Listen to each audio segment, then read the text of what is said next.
Porque tem uma coisa que é legal, que é o copagamento. Né? O copagamento. Sim. Então, o copagamento está chegando aí. Claro. Né? Tem um valor. Sim. Né? Pode chegar a Sim. 20%, 30%. Sim.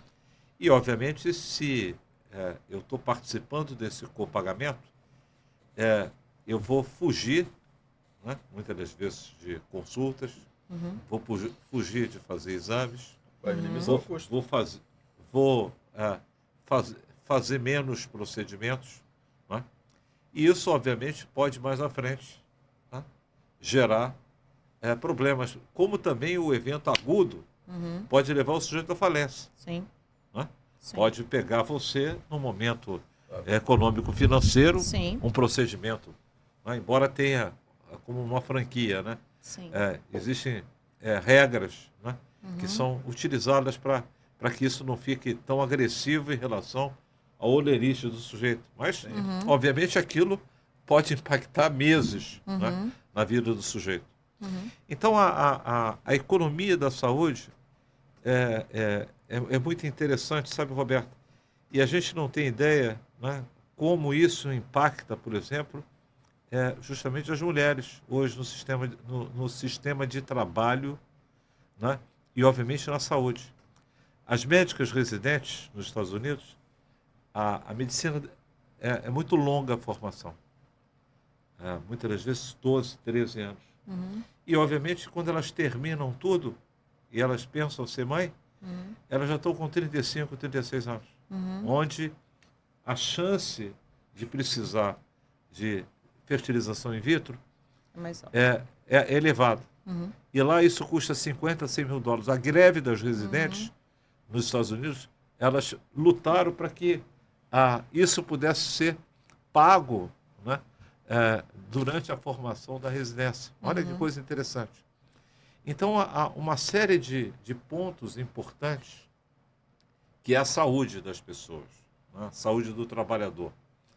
Roberta, a saúde do trabalhador, né, e cuidar das pessoas passou a ser um olhar da qualidade, um pilar da qualidade, cuidar de quem cuida, cuidar das pessoas.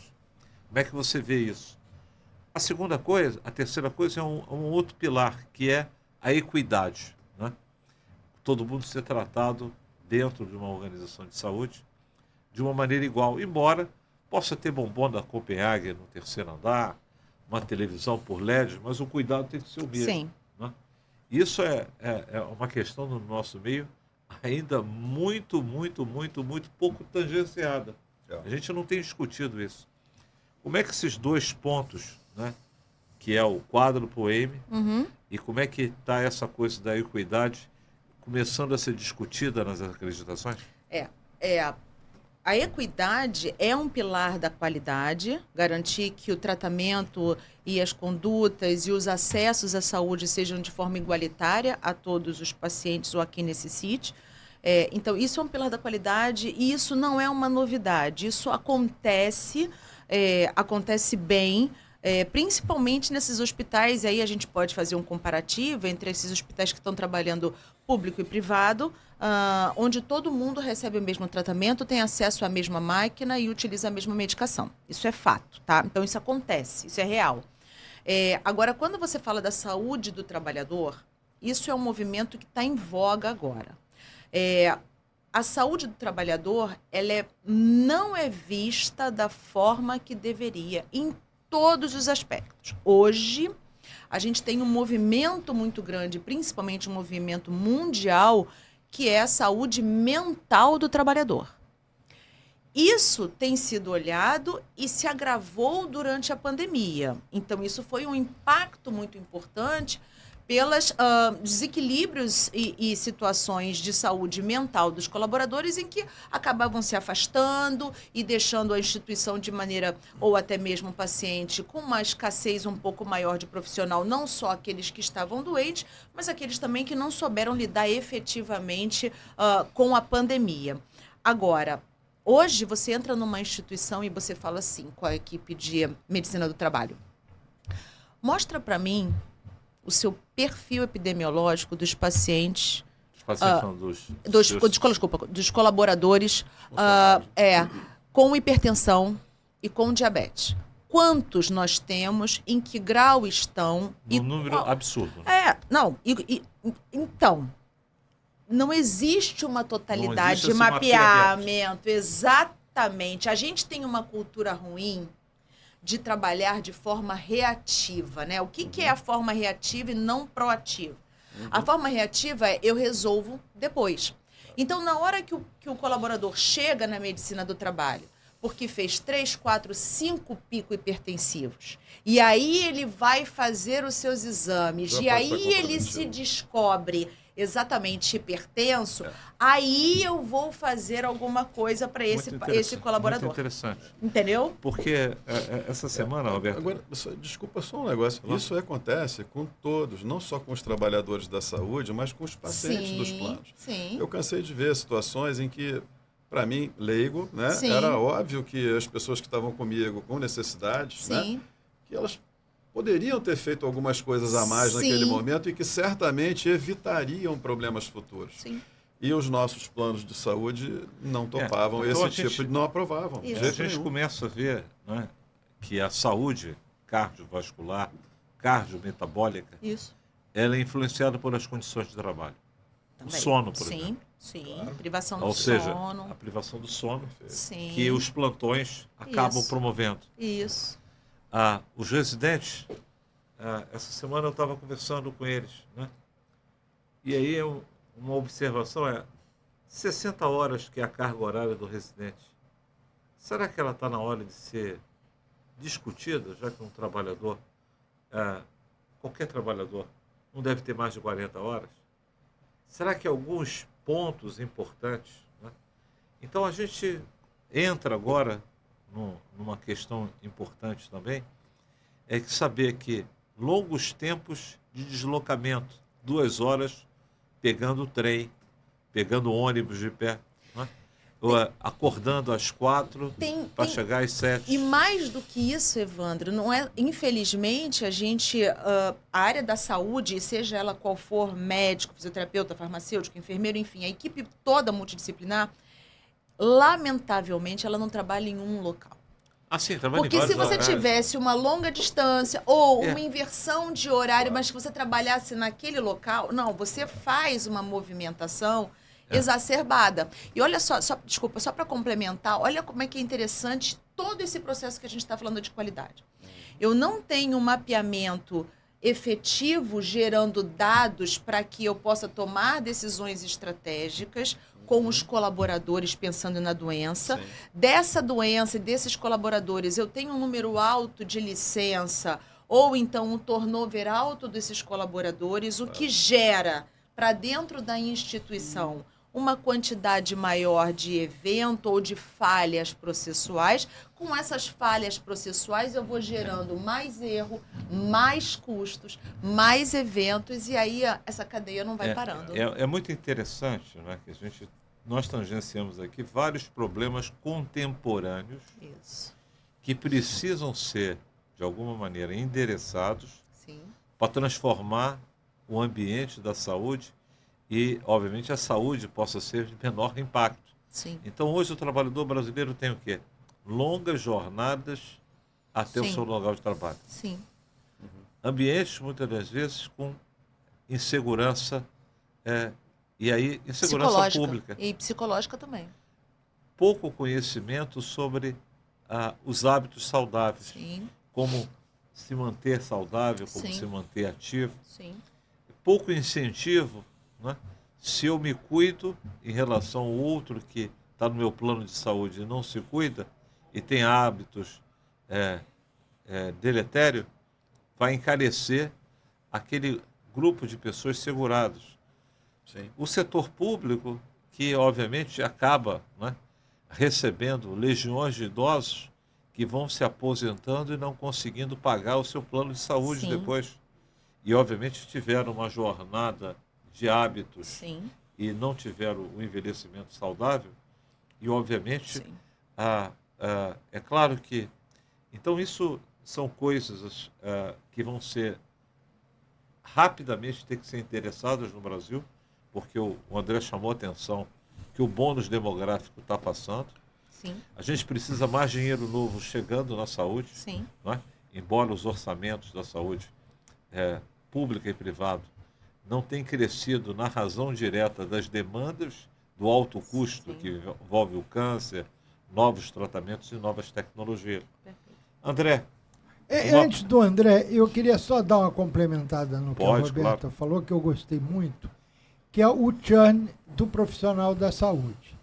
E na MIL nós fizemos muitas pesquisas para saber. Uma enfermeira trabalhava num hospital, quase que o horário que ela total, mas ela encontrava à noite para poder complementar o salário em outro lugar. Em outro lugar, mas às vezes um hospital do mesmo grupo, sim, só que o CNPJ era diferente. Sim. E aí ela recebia 2 planos de saúde, porque cada hospital tinha um plano de saúde que dava para o empregado daquele hospital e não procurava saber se ela estava em outro hospital para mudar o salário, reduzir, aumentar. E depois ela ia no que queria. E mais, em muitos casos, trabalhar em 2 hospitais privados e numa OS, ou no hospital público, ou no hospital universitário. Uhum. Então, imagina, de novo, levando para a aviação, o tripulante que era treinado na Gol e depois ia trabalhar na Azul, ia trabalhar na TAM, e com qual padrão? Não, e sua saúde, tendo, né? Sua então, saúde mental, ninguém física, checando nada disso, porque isso aí. O próprio médico também. Isso. Ele tem direito a trabalhar em 3, 4 lugares, tem a regra da dedicação exclusiva, que é pouco comum no público, sim, e tudo, mas todo mundo frauda. Então, se não resolvermos esses problemas básicos, a coisa não... Então, eu vou resumir que o problema da saúde ele é político. Ele está na solução das regras, das leis.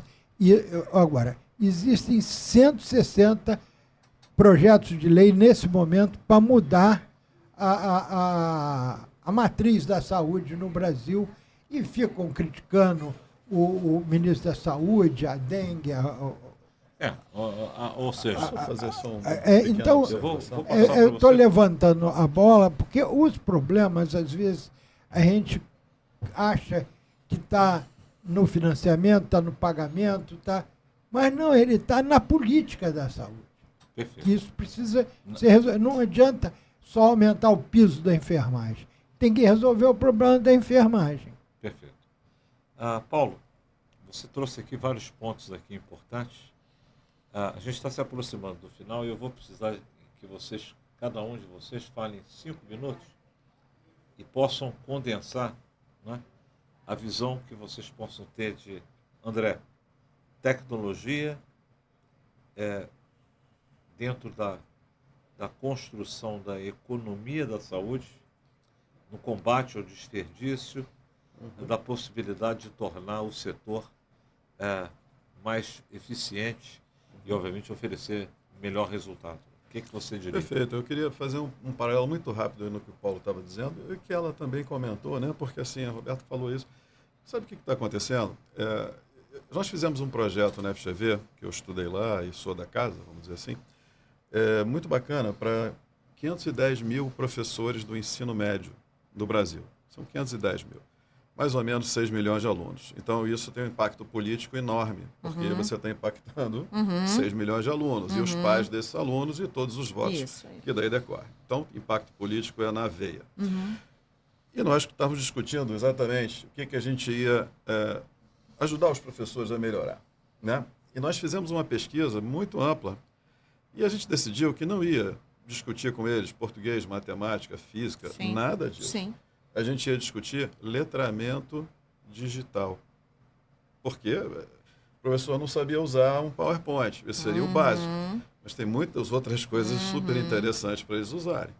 Né? E aí a gente começou a ver casos de uso em diversos países, Singapura, Coreia, Finlândia, Polônia, Estados Unidos, Brasil, várias coisas interessantes no Brasil também, com toda a dificuldade, muita coisa boa. E aí a gente decidiu, bom, vamos fazer cursos de uso de tecnologia.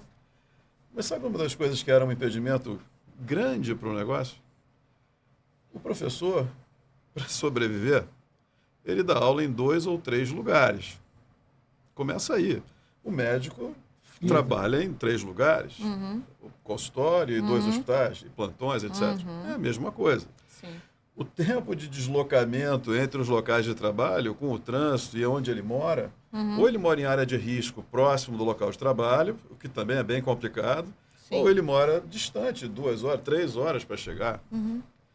Então, como que eu vou treinar esse cara? Qual é o tempo que ele vai ter para dedicar? Porque nós estamos falando aqui em certificação de hospitais, show, certificação de pessoas. Eu acho fundamental ter certificação. Trabalho com certificação há muitos anos. A FGV já certificou milhões de pessoas do sell-side de mercado financeiro. Advogados também. Porque a gente faz as provas, cria necessidade, aquela melhoria contínua do processo de qualidade vai aperfeiçoando os processos e as melhores práticas vão acontecendo. E aí você dá um salto de qualidade, depois você dá Sim. outro. Os problemas que você tratava 2 anos atrás já nem existem mais. Você hoje já trata de outros problemas que você conseguiu evoluir. Então, pensando nisso, vamos fazer a certificação, vamos treinar, vamos motivar isso no pessoal da saúde, todos os níveis. Enfermagem tem no mínimo uns 4 níveis de enfermagem, Sim. né? Alguém de UTI, alguém Sim. muito básico e Sim. outros níveis. E assim você então consegue desenhar um plano, não há problema em fazer isso. Quando que essas pessoas vão treinar? É presencial? Então, eu tenho uma ideia. Aí a gente pensou em EAD. E com o encontro presencial. Nós montamos muita coisa presencial, híbrido. Nós fizemos um plano híbrido. E eu fui a diversas escolas, eu fui a quase todos os secretários de educação do Brasil, com esse projeto na mão. E alguns estados compraram, mas os que compraram já estavam muito bem. Não foram os estados que não estavam tão bem, Sim. entendeu? Então, assim, o Rio de Janeiro não comprou, Sim. São Paulo não comprou. Sim. E eles não estavam bem posicionados. Né? Goiás era o primeiro estado, o Ceará era um outro, o Espírito Santo era outro. Eram os 3 melhores colocados na educação do Brasil. E a gente não faz ideia, acha que é Rio, Minas, São Paulo, e não é. Verdade. E a coisa importante, saúde tem a ver com educação. É. Saúde tem a ver com É. condições de educação, de lazer, de deslocamento, ambientes de trabalho, não é? Água, Tudo isso. a poluição, Saneamento, clima. imagina. não é? Então essas são quer dizer, é muito peso para o médico, para a enfermeira, Está tudo terapeuta, interligado. ou para o gestor da saúde, né? E o Paulo foi muito feliz quando disse que tem decisões políticas importantes para chegar. Mas isso é a fala final dele. Roberto, eu quero que você pudesse explicar, você já clareou para a gente o que é qualidade, você já clareou para a gente que parceria público-privada cresce e pode garantir um atendimento de qualidade. Sim. Você clareou para a gente, disse sobre o que é a experiência do paciente, o que é a satisfação. Então, o indivíduo pode ter a satisfação por ter encontrado um charlatão e ter dado bombom chocolate. E ter operado o olho esquerdo Exato. e era o direito. Exato. Né? Exato. Então, e não ter feito as coisas certas, lavado Isso. a mão. Né?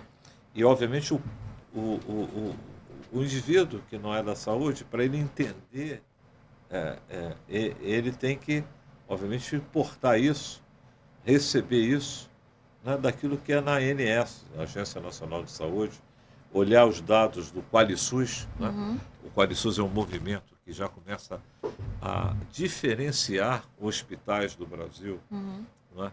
Se eles estão cumprindo métricas. Né? Então, isso é uma coisa muito importante. Muito. Eu acho que o Ministério da Saúde vem olhando para isso. É claro que o Muito. Brasil é um país continental Sim. de Sim. problemas Sim. imensos. Né? Sim. A gente tem vários desafios. Sim. Mas eu queria te parabenizar, sabe, Roberto, que você atuar como uma pessoa que educa, treina, conscientiza na área da qualidade e segurança, para nós, né, Paulo, é extremamente importante. É um trabalho não é visto. É como se fosse uma professora primária. Prepara a base para o sujeito chegar no vestibular. Né? Porque se não tiver qualidade de segurança, Não tem o nada. que acontece com aquilo ali? Você opera a perna errada, Tudo, não é? tudo. Faz as coisas sem nenhum tipo de resolução. Sim. E no final bota na conta de Deus, foi Deus Sim. que quis, É. não é? Aconteceu É. porque tinha que acontecer É mesmo. isso aí. E quando na realidade é possível a gente fazer as coisas com métricas, manuais Sim. e organização. Sim, sim. Qual a sua mensagem para a Sim, gente? para colaborar aqui com todos esses pontos que a gente colocou, Evandro, esse processo todo se faz com educação. Seja no nível de educação que for. Então, assim, a educação dentro das escolas, até de como se utiliza, o que é um serviço de atenção primária, o que é atenção básica, como funciona o serviço terceirizado, qual é o custo disso, quando você quer alguma coisa porque você não está usando o plano de saúde, quanto isso custa. Isso é educação que a gente tem que fazer extramuro assistência. Quando a gente fala de educação intramuro assistencial, e aí, André, para colaborar por diversas situações. Aquele time que está comigo hoje, dentro das universidades que eu dou aula, ou na própria FGV, ele está ali porque ele quer. Então, ele busca a educação e 95% dos meus alunos hoje são gestores médicos, são diretores de universidades, são diretores de hospitais, são diretores que estão buscando esse nível de educação para entender, e eu dou sorte de dar aula na cadeira de qualidade e segurança e de planejamento estratégico. Primeiro pilar da estratégia, pessoas, educação. Isso tem que estar na estratégia de qualquer instituição, assim como dentro do planejamento estratégico tem que ter ali a qualidade e segurança como um pilar estratégico do hospital. Pensando no último, que é a sustentabilidade financeira. Ponto. É isso. É uma linha direta. A educação, o EAD, é só para quem quer fazer, ou quem pode fazer, ou quem tem tempo de fazer. Pensando nessa jornada, o melhor método educacional para que a gente consiga abranger todo mundo é in loco, durante o dia, durante a noite, durante o treinamento. Plantão dia, plantão noite, plantão par, plantão ímpar, dentro da instituição, onde a instituição oferece para aquele colaborador, exatamente, o desenvolvimento, a capacitação para que ele trabalhe melhor. Esse ciclo virtuoso vai reduzir o impacto do erro, do custo e aumentando aí a percepção Quer de dizer, qualidade. a educação, Sim. ela é fundamental, Pilar. Inegociável. Questão inegociável. seja do indivíduo, seja do profissional de saúde, ao longo de toda a vida. E do paciente, exatamente. E ao a longo de toda a educação vida. daquilo que você tem de problema de saúde. Isso é o que também É isso. vai fazer É com isso. que você... E, obviamente, Sim. você tem que Sim, querer saber o que estão cobrando de você. sim, E O você que- pode condicionar a progressão de sim, carreira profissional tudo. a isso. Hoje, por exemplo, no mercado financeiro, para você poder atender um cliente com um determinado nível de renda, você tem que ter uma certificação CPA 10. Para mudar o nível de renda do seu público, CPA 20. Para mudar o nível E aí vai indo. CFP. Ou seja, você só vai estar atuando em níveis de renda muito mais elevados, por exemplo, se você tiver uma Isso. certificação mínima X, tá bom? Então, isso é uma coisa que se propõe fazer, porque você cria Sim. um processo contínuo de Sim. aprendizado. Todos Isso. nós aqui estudamos sempre, Continuamos, todo dia, a vida inclusive. inteira, todo É. dia a gente Mas continua eu estudando. Então, por guardei quê? aqui... Porque isso é o que faz sentido para te criar um diferencial. É isso aí. É isso aí. Eu guardei, né? Gabriela está aqui. Guardei uma pergunta bônus para o Dr. Paulo.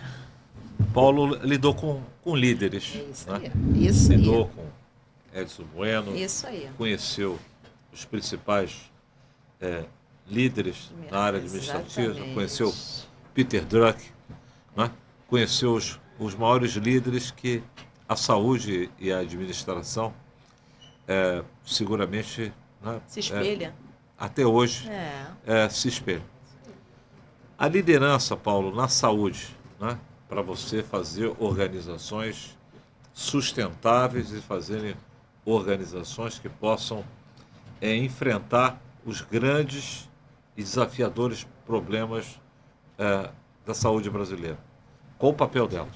Olha, você citou uma coisa, eu tive uma sorte muito grande ao longo da minha vida e eu tenho o dever de transferir isso, daí meus movimentos na educação, na saúde. Porque traduzi 8 livros de professores de Harvard, da área da saúde, e publicamos aqui no Brasil, sempre trazendo o professor para fazer a conferência principal.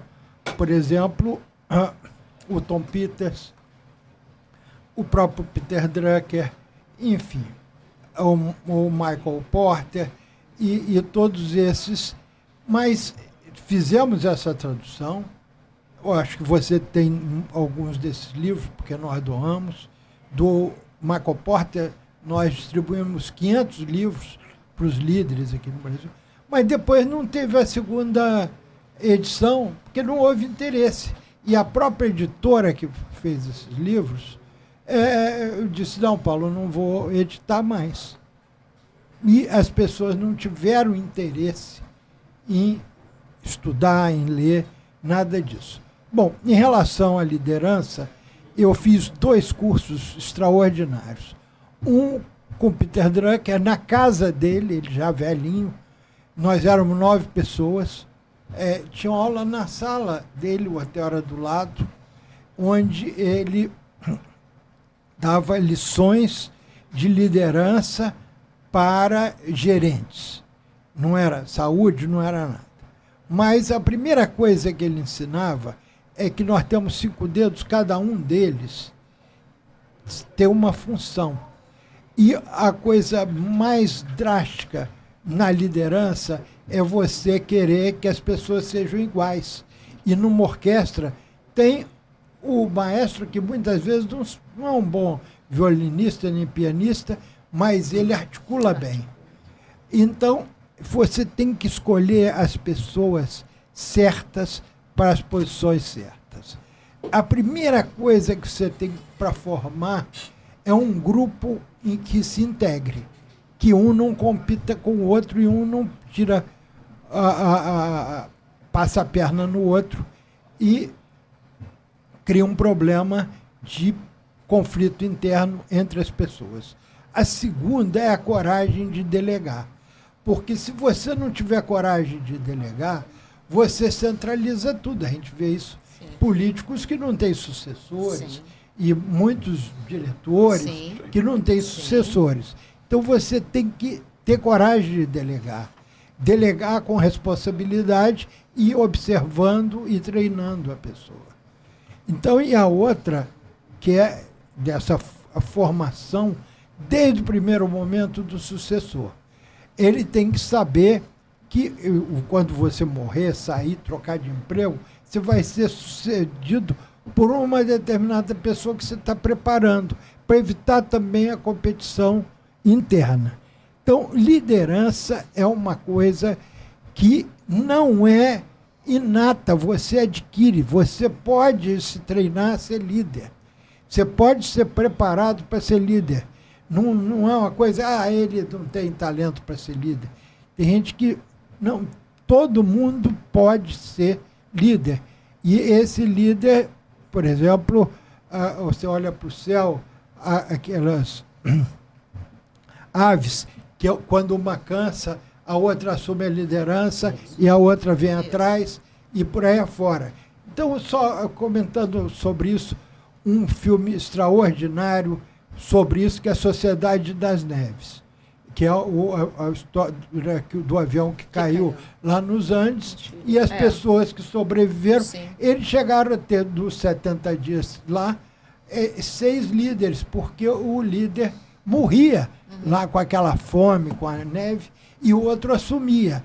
Então, a liderança é uma coisa permanente. Então, a sua pergunta. Mas eu queria, só para as minhas palavras finais aqui, tentar ajudar no pensamento formal. Tem uma coisa que o André Médici defende e que é fundamental, que você tem que dividir o país em regiões sanitárias. Porque você não pode ter o protocolo no EPOC, no Chuí, lá no Rio Grande do Sul, Então, e o André e o Banco Perfeito. Mundial fez a divisão do Brasil em alguma coisa perto de 400 regiões médico-sanitárias que divide a região norte fluminense, por exemplo. Junta lá todos os municípios, põe um município que lidera, etc. Mas o problema que eu digo é político. Por exemplo, está uma regra que para o município receber dinheiro, ele tem que ter um número de pessoas que nasceram naquele município. O Brasil tem quase 6 mil municípios. Tem que ter 6 mil maternidades, porque ele não vai ter filho numa maternidade. Então, um município com 5 mil habitantes tem que ter uma maternidade com obstetra absolutamente ociosa. Então, e mais, o paciente renal, às vezes, tem que viajar 700 quilômetros para fazer diálise. Então, tem que ser a regionalização. É um ponto que eu não toquei até aqui. O outro ponto, por isso que eu digo que o problema é político, que tem que resolver essas questões, por exemplo, do financiamento. Por que tem determinados municípios que o dinheiro dá e sobra, e tem outros que o dinheiro não dá e não sobra? É isso aí. Então, não é uma questão de financiamento. E nós estamos... É mau uso, é o uso político desperdiçado, que pega o dinheiro para comprar ambulância, não sei o quê, construir hospital, comprar equipamento. Então, olha, eu ficaria aqui horas. Eu sei disso. Você é um educador e um apaixonado pelo tema. Não, e só para finalizar, eu vou aproveitar esse encontro aqui hoje e convidar o André e você para nós continuarmos nessa discussão, porque nós três entendemos que a educação é a solução. Seu projeto de educação e o projeto seu de educação casam com o meu. Só que eu não consigo andar com o meu porque eu estou sozinho. Você disse que teve dificuldade porque não é fácil. Você mesmo. Também acredita. E o professor Evandro claro. Já é o nosso decano da educação na área da saúde. Legal. Então, Paulo, valeu esse encontro. Muito obrigado. Acho que o que a gente traz aqui? Quer dizer, o cidadão, o profissional de saúde, ele durante muito tempo esteve distante de entender o que está acontecendo com a saúde. E, obviamente, a gente não discutiu o passado, não discutimos o presente. As ambiguidades, mas também as oportunidades que tecnologia, ciência de dados, processos assistenciais, acreditação, segurança, experiência do paciente e, principalmente, aquilo que você falou, liderança e educação. Como isso juntos podem tornar a saúde factível, num custo adequado para que as pessoas possam ter uma qualidade de assistência. Isso. A saúde não é doença. Isso. Saúde é muito mais do que isso. Mas que os políticos têm um papel central, né? De redesenhar as cidades, criar cidades inteligentes e mudarem, de alguma maneira, o cenário, que é um cenário tão difícil, tão doloroso, para as pessoas que vivem no Brasil profundo, né? Como diria o Mandetta, né? O Brasil profundo, onde faltam muitas oportunidades. E a saúde tem que estar disponível para todos. Né? E a telemedicina, a telesaúde, né? Ela encurta esses espaços, ocupa esses vazios sanitários. Né? E, obviamente, os líderes como vocês fazem muito bem a saúde que a gente precisa. Né?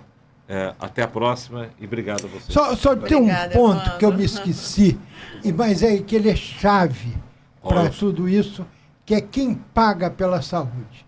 A professora Regina Heringer, lá de Harvard, ela disse que em Harvard é uma menininha de sainha curta que trabalha no RH que decide qual é o plano de saúde dos empregados. Então, os empregados não influem nem nada. Então, quem escolhe o plano de saúde e que paga pelo plano de saúde não é quem usa o plano de saúde. Então, é como se eu, hoje à noite, for jantar, tomar todos os vinhos e você, Evandro, que vai passar mal, ter ressaca, ficar sem dormir. Isso aí. E esse é que é o grande problema do financiamento da saúde. Obrigado. Hein? Obrigado a você. Foi Muito bom. ótimo, Obrigado. muito Muito bom. bom.